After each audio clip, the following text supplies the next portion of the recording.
Բարև բարեկամներ, 1994 թվականի մարտին կատաղի մարտեր էին ընթանում ռազմաճակատի ամբողջ երկայնքով։ Մեր նախորդ թողարկման ժամանակ մենք ձեզ պատմեցինք այդ մասին և այժմ էլ շարունակում ենք ներկայացնել գարնան առաջին ամսվա իրադարձությունները, տխուր և հերոսական։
Մարտի 8-ին անհեթեթ պատահարը խլեց Արգամ Հարությունյանի Շոշի Ագոյի կյանքը։ Ինչու Շոշի, որովհետև նա հանրահայտ Շոշ գյուղից էր, Շոշի ձորակի գյուղերի կամավորական միացյալ ջոկատների գլխավոր հրամանատարը։ Նա սիրված ու հարգված մի այր էր, ահա թե ինչու նրա հուղարկավորությունն այնքան սրտաճմլիկ էր։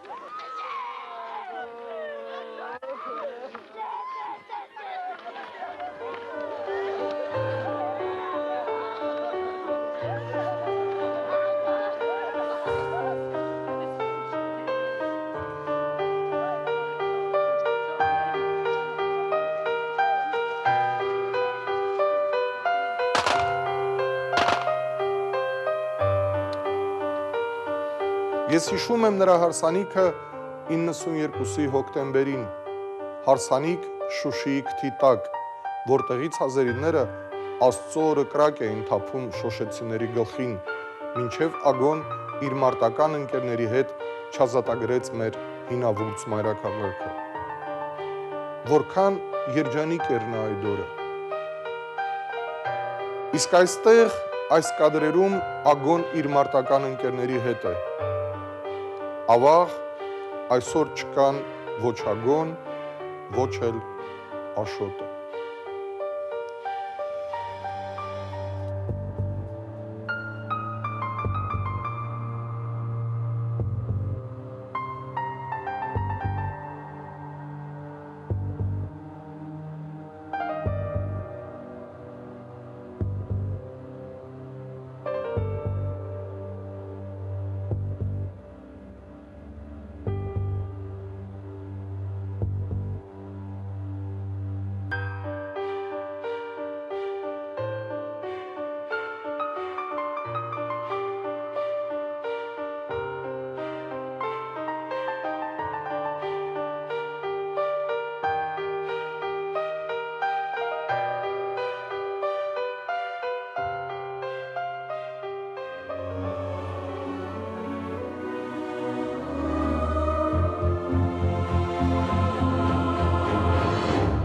Այժմ ձեզ հրավիրում եմ դիտելու իմ գործընկեր Էդուարդ Գրիգորյանի կատարած նկարահանումները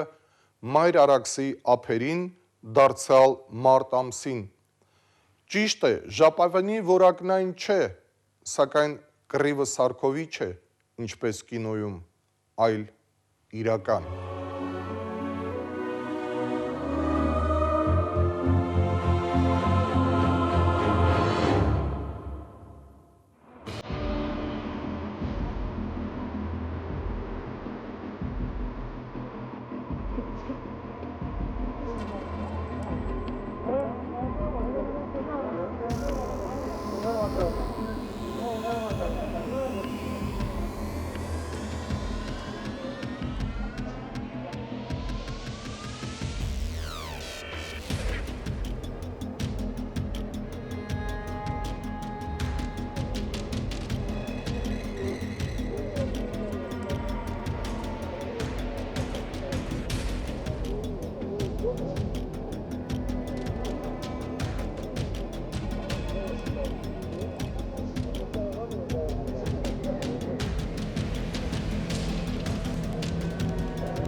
Հիմնականը այն Յագուարին չոյնակապ։ Օթայը ճանապարհվալ արդեն։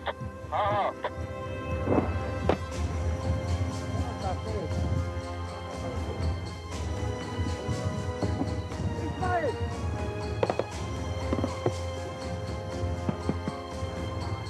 լավա, միններ Իսմայիլ։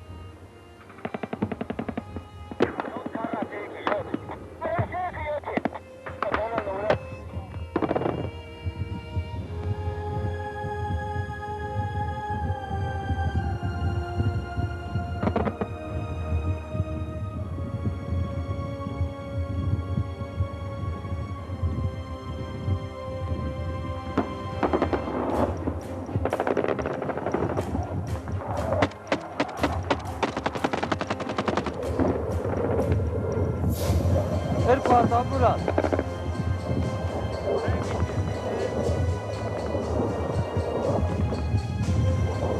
Emin işte ha. Ha.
Հավասարում եք։ Տաղամատուրությունը ուծած է։ Տաղամատուրությունները ուծա։ Իներըք դակնի հավասարվեց։ Դավա չէ, օրեմը իշկան սամի գլավները դուժ լինի։ Ճարապանը դուժ լինի։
Ամիրբար 13, Ամիրբար։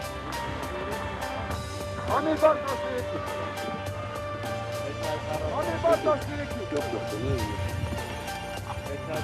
Ամիրբար 13։ Şorun tamamını. Yeresun aç, Yeresun aç. Sana kaç. Ամիրբար 13։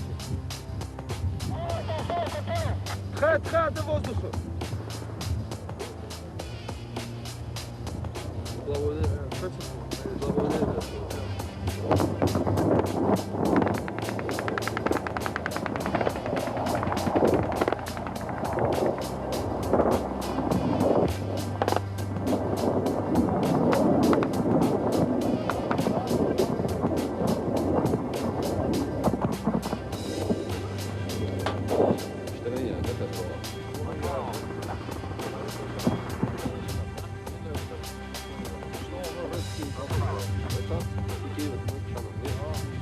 Կարո՞ղ է, չէ՞։ Ահա,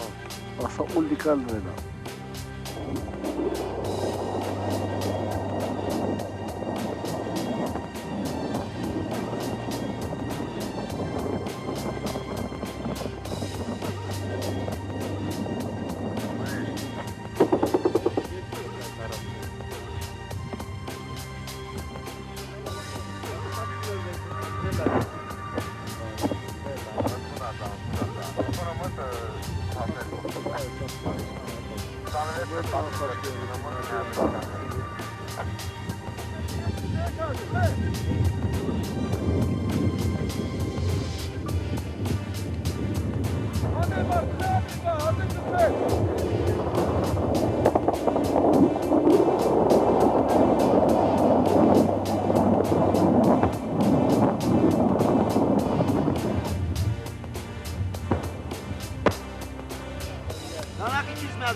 Давай, шутя, Шамо, халкала, Шамо, шут халки.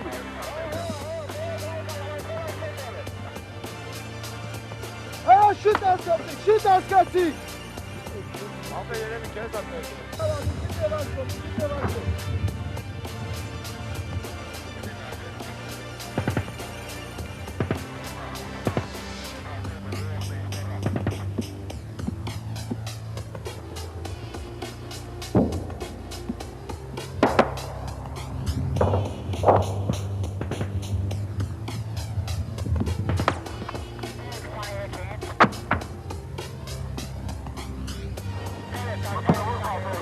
Oturup saniye.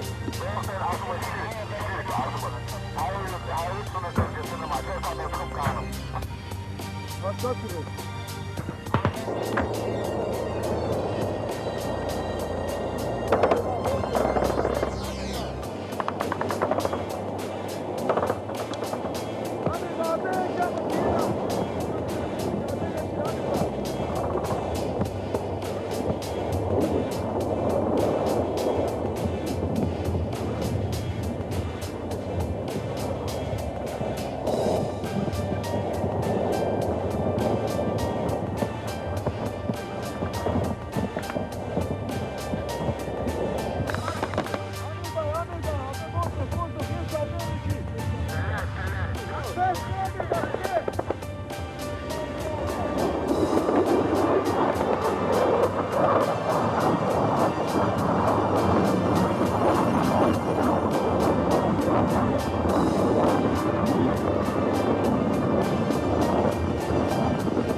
Dişe çıkamamak için ama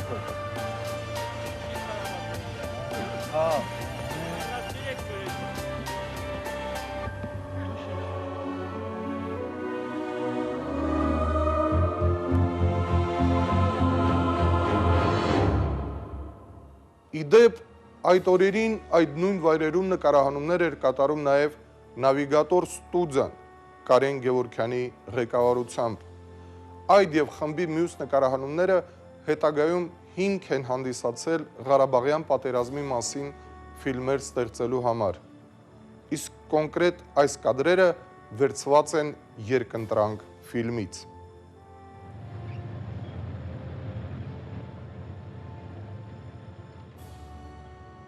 Мы люди крайностей. Мы слишком долго только мечтали о силе и праве справедливости. И слишком долго жили при бесправии и в бессилии перед чужой угнетающей силой. Подвиг от отчаяния и неверие от бессилия сплелись нас воедино. В этих крайностях, каждом отдельном человеке, природа армянского характера.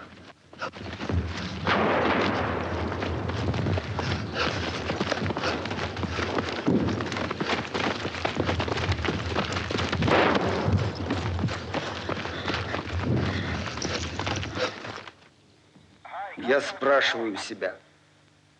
где же и в чем корневые причины нашего исторического пораженчества, шаткости нашего духа? Ответ опять же в нас.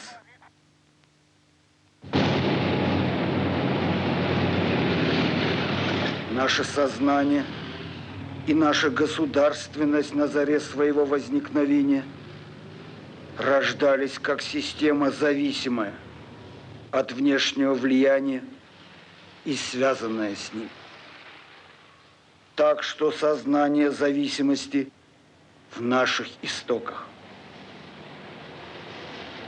Отсюда и основание этой государственности и постоянное навязчивое присутствие фактора зависимости в моем сознании. Отсюда и психология зависимости от покровительства извне.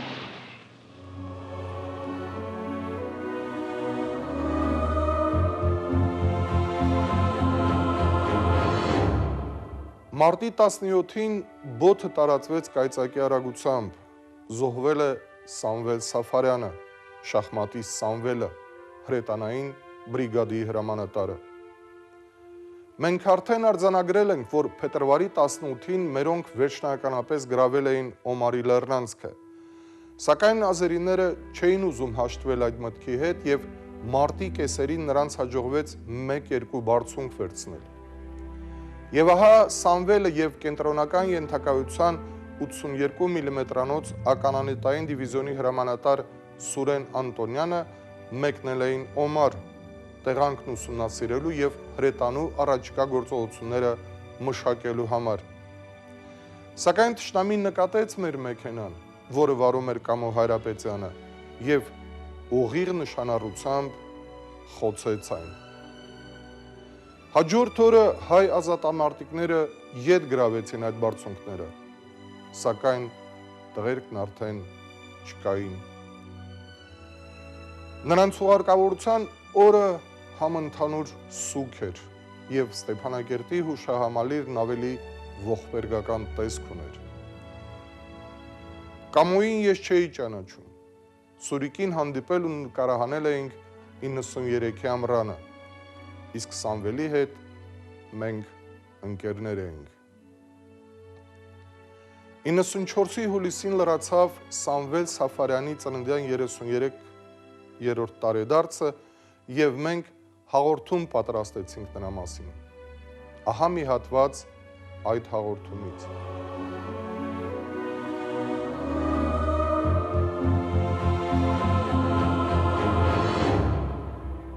Ես չգիտեմ, թե ինչով էր աշխարհին հայտնի աշխարհից կտրված այս փոքրիկ գյուղը, Ավդուրը,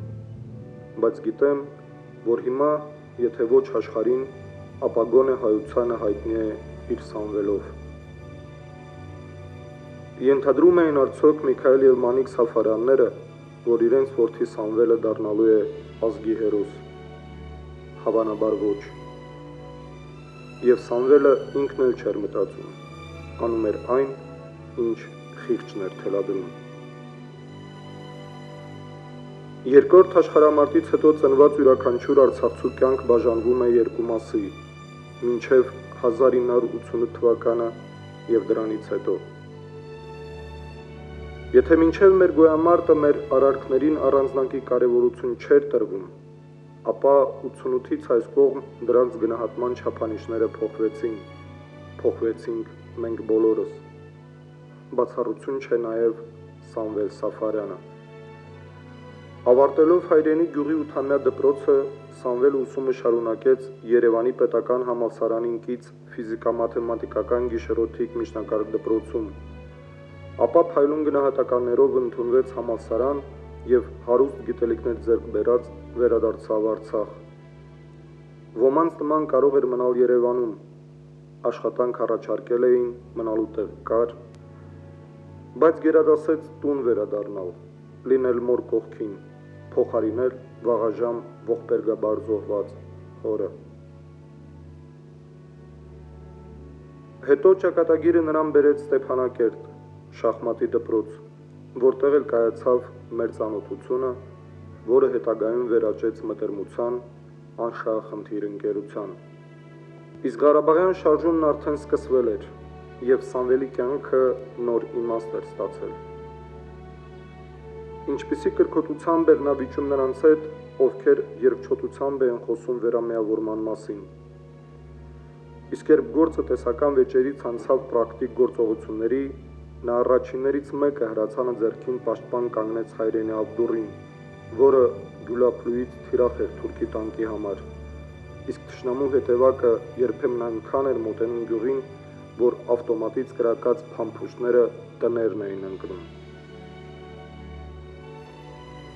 Այս պայմաններում ահա Սամվելը որոշեց իր հարսանիքը կատարել գյուղում։ Ընտրյալը Նունեն շատ լավ էր հասկանում այդ քայլի իմաստը, իսկ նրանց, ովքեր փորձում էին համոզել Սամվելին, որ դա վտանգավոր է, ասաց. ով վախենում է, կարող է չգալ, իսկ հարսանիքը կայանալու է, թող թուրքն իմանա, թե ով է հայը։ Եվ 90-ի դեկտեմբերի 2-ին այս շենքում տեղի ունեցավ Սամվելի եւ Նունեի պսակադրությունը։ Դա պսակադրություն չէր սոսկ, այլև թշնամու նկատմամբ բարոյական հաղթանակ։ Նա կանգնած էր ԼՂՀ պաշտպանության բանակի հրետանու ստեղծման ակունքներում եւ մեր հրետանավորների հաջողություններում ակնհայտ է Սամվելի մեծ դերը։ Ահա թե ինչու նրա մահը չափազանց մեծ կորուստ էր նաև նրա մարտական ընկերների համար։ Բարեբախտաբար մեր հեռուստատեսության արխիվում Սամվելից կադրեր պահպանվել են, որոնք հիմա իսկապես մասունքներ են։ Նա այն հրամանատարներից չէր, որ առաջադրանքը տալիս էր ու ինքը նստում խորթի կնքում։ Մայոր Սաֆարյանը միշտ առաջին գծում էր զինվորների կողքին, հարկեղած դեպքում նրանցից էլ առաջ։ Երբ մենոնք նոր դիրքեր էին գրավում, նա անմիջապես մեկնում էր այնտեղ հրետանու համար հարմար տեղ ընտրելու եւ, ինչպես բոլոր գործերը, ռազմական գործը առավելապես, անում էր ամենայն բծախտրությամբ, լավ հասկանալով տեղանքի ճիշտ ընտրության կարևորությունը։